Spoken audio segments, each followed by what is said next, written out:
Dubai में airport पर हमला हो गया, एयरपोर्ट के टर्मिनल के अंदर नुकसान पहुंचा, टर्मिनल जो है वो एक तबाह हुआ। बुर्जुल अरब को भी नुकसान हुआ है जी। कहां पे सर? बुर्जुल अरब को, वो बुर्ज खलीफा को कल डैमेज हुआ था, बुर्ज खलीफा को।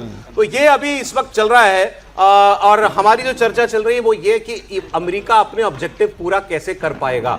ये अभी आपने जो पटनायक साहब ने जो अंत में बात कही कि अंत में आपकी उम्मीद, और ट्रंप भी ये लिख रहे हैं और नेतन्याहू भी यही कह रहे हैं, उनकी उम्मीद जनता से ही है कि हम अपना काम कर रहे हैं, अब तुम अपना काम करो।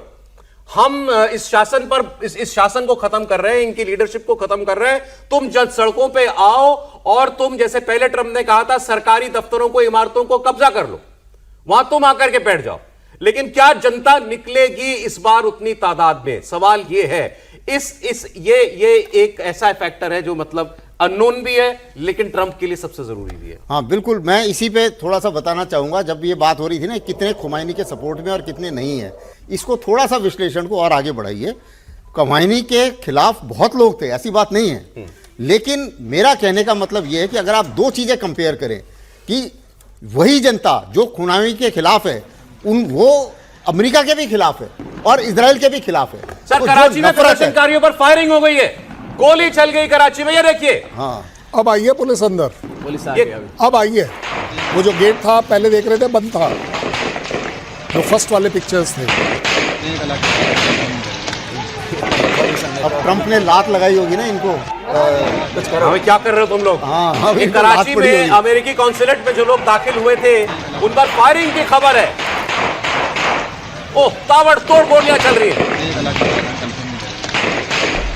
जरूरी नहीं है कि ये टारगेटेड इनके ऊपर हो, अभी हवाई फायर भी हो सकता है, लेकिन गोली चलानी पड़ी पुलिस को, ये इंपॉर्टेंट है।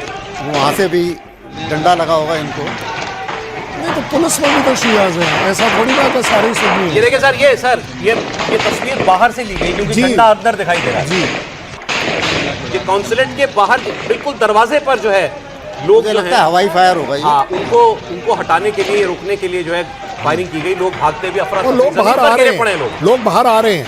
अगर आप देखें नो आइडिया कॉन्सुलेट में जनरली कितना स्टाफ होता है? एम्बेसी से तो ऑब्वियसली कम होता है। एम्बेसी से कम है, ऑब्वियसली कम है। सीनियर कराची बहुत बड़ा पोर्ट है, सीनियर डिप्लोमेट होते हैं कॉन्सुलेट पे। उस consulates are more to do with economy one.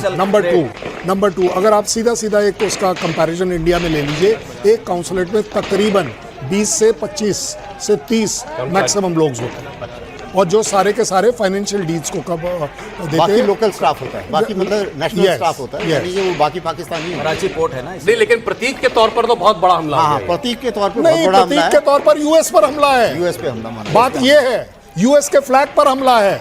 अब यूएस अगर बेशर्म हो जाए तो मुझे नहीं पता। यूएस का सोवरेनिटी पर हमला, सोवरेनिटी पर हमला माना जाता है। कॉन्सुलेट पर हमला, इसका मतलब सोवरेनिटी पर हमला। और पुलिस वहां पर गोलीबारी भी कर रही है, ये भी आप देख रहे हैं। ऐसी तस्वीर कराची से भी आई और ऐसी तस्वीर बगदाद से भी आई, जहां पर शिया समुदाय नाराज होकर के बाहर निकला कि उनके सर्वोच्च धर्मगुरु की हत्या करी है अमेरिका ने, इजराइल ने।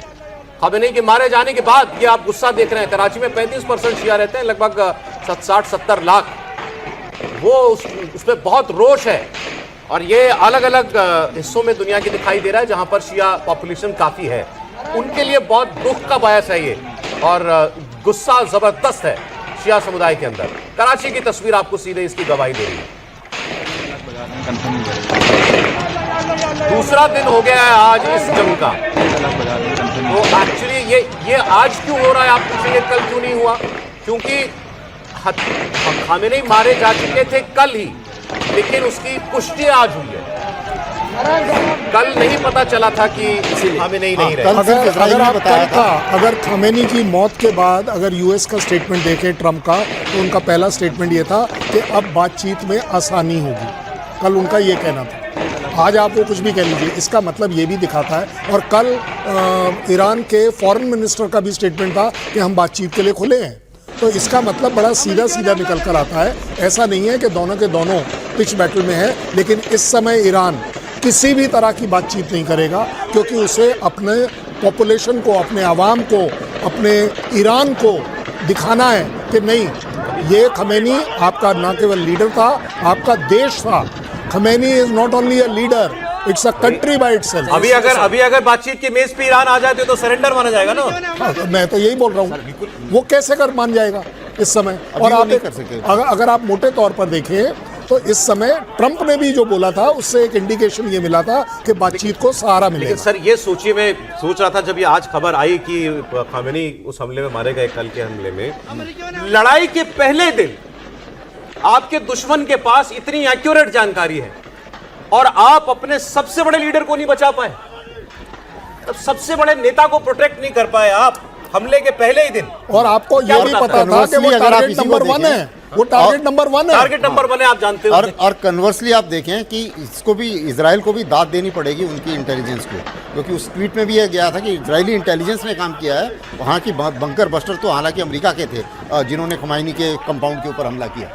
तो इजराइल की जो इंटेलिजेंस है वो भी माननी पड़ेगी, और मेरे विचार से उससे हमें एक सीख भी लेनी चाहिए, क्योंकि हमारे ये जो हाफिज सईद और मौलाना मसूद अजहर है, मेरी समझ में नहीं आ रहा कि ये अभी तक जिंदा तो बच गया अब सिंदूर में बस। हाँ, वो अभी तक क्यों तेहरान सार यहां पर हमला हुआ है।